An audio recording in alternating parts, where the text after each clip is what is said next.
Here we are in the seafood capital of the world, Murrells Inlet, South Carolina. And today, we got some beautiful scamp grouper coming right off the back of the boat. And I can't wait to get this back to the shop and see what we come up with.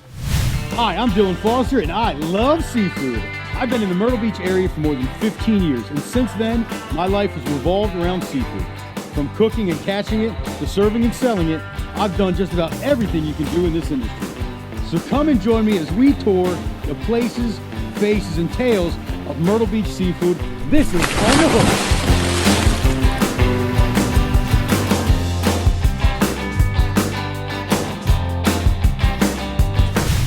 Now this is a South Carolina scamp grouper. Now what makes scamp grouper, in my opinion, one of the best grouper we have here on the Grand Strand? And for me, that's the meat itself.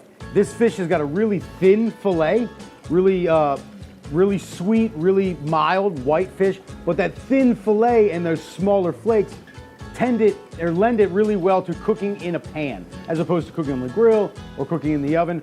This fish, because of its size, is gonna have that amazing grouper flavor that we all love here on the Grand Strand. So when you're buying fresh seafood in your local market, what do you look for to make sure that you're getting the best quality fish available for you and your family? First thing we look for isn't even a look at all.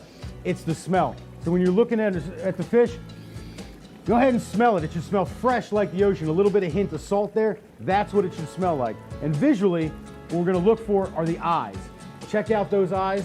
Kyle, see that? Nice clear eyes there. All right, and then you're gonna open up, if you have the option, and check those gills out. Bright red gills.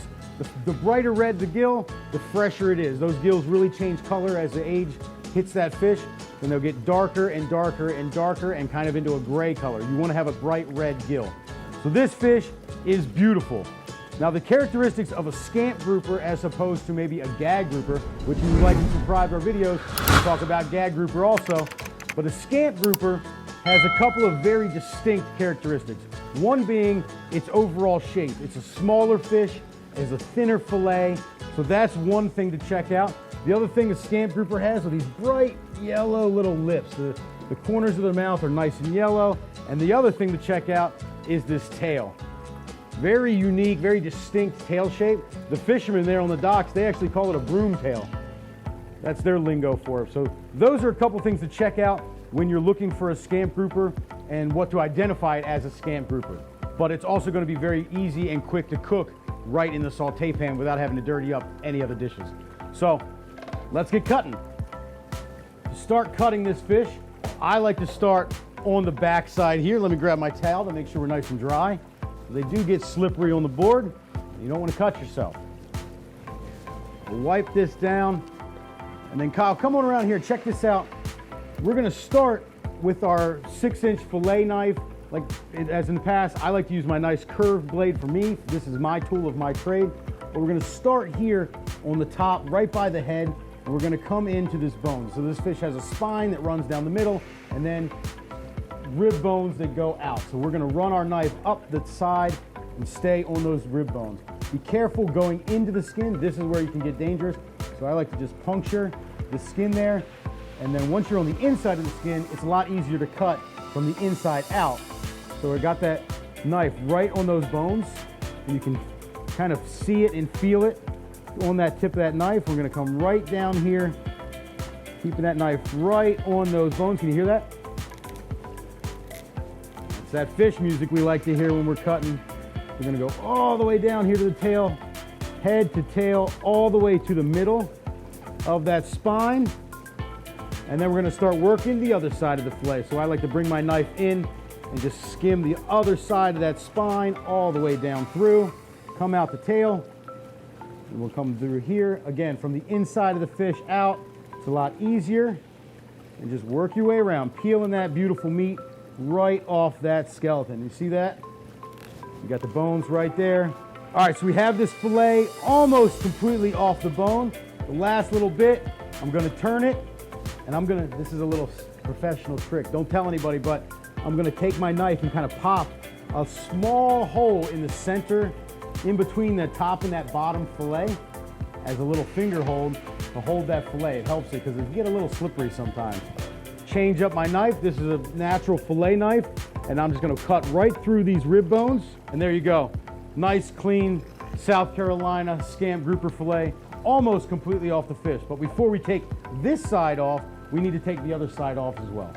We'll just flip that over just like that and do the exact same process we did on the first side, now on this side, just in reverse.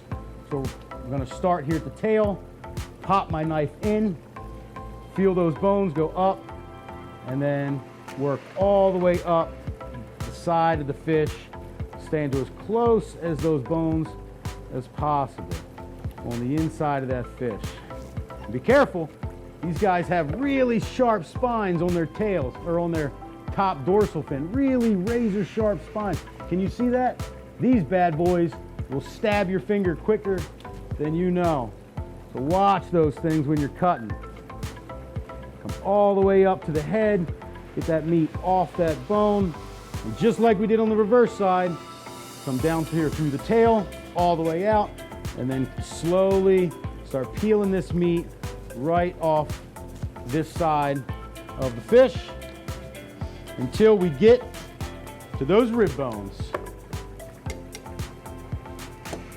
Pop another hole through that fillet so that we have a nice secure handhold. We don't want it slipping around. That's how you get hurt.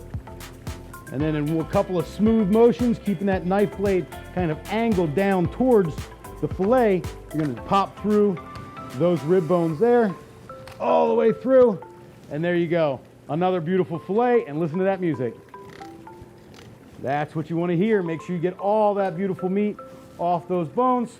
You're gonna come here at an angle now, because this meat actually goes all the way up into the head, and grouper's not cheap, so you want to make sure you get every last ounce off of this fish that you can. So we'll come in and angle that knife all the way up towards the head, come down here and cut that free,